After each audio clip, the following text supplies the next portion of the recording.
Okay, so we've talked about red blood cell disorders as far as anemia and not having enough red blood cells. So let's talk about disorders where there's too many red blood cells. This is called polycythemia. You may also hear it polycythemia. So this here, we have too many red blood cells. That means you have an increase in the thickness of the blood, increase in blood viscosity.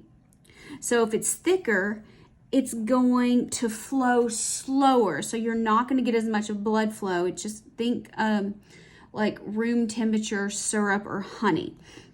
And so it's going to take more pressure in order to push that through. Again, think about how you have to squeeze a syrup bottle or a honey bottle when it's cold.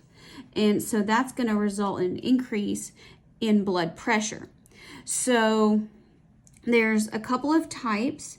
There is polycythemia vera, and vera is a medical term there, or from a root word meaning true, so true polycythemia.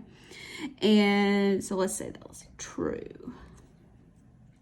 So this is actually as a result of a bone marrow type of cancer. So here we said normal people have about 5 million red blood cells. These people are going to have 8 to 11 million red blood cells per cubic millimeter. And you think, well, that's probably pretty good.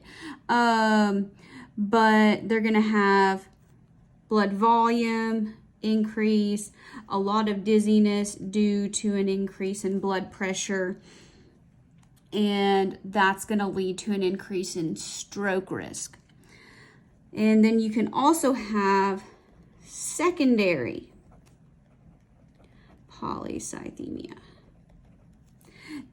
Generally, this occurs with people who live at high altitudes. So if you ever notice, if you go to a place like Colorado and you're in the mountains for a while, the first several days up to a week, you're gonna feel like you get really out of breath easily because the air is thinner up there. There's not quite as much oxygen. So to compensate, and then you acclimatize or acclimate to the altitude. And in order to deal with the less oxygen, red blood cells, they're going to naturally increase to where you're going to have about 6 to 8 million. And so, and that's normal. Again, it can have its own risk. It's not quite as bad as this one where people can have up to twice as many as normal, but they could potentially still have, higher blood pressure as well. Then you have the situation of blood doping. And this generally occurs with endurance athletes, particularly in cycling. There's a 30 for 30 on Lance Armstrong there. And so this is where athletes will deliberately increase their red blood cell count either by doing blood transfusions where they'll have a medical health care provider, they'll donate blood, but it doesn't go to anybody else. It just gets stored, and then a few days before their event, they'll give it back to them. So the body recovers, but then they give them more red blood cells, or it can be done by giving them erythropoietin. Now, another thing that is, so both of these, this is illegal, this is bad. This has a huge increase of the risk of stroke.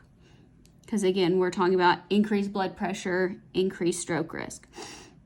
Now, a lot of athletes will train at high altitudes, so they get, this kind of benefit, but not all the races are done there. But it's a very interesting topic if you want to pursue that in more detail.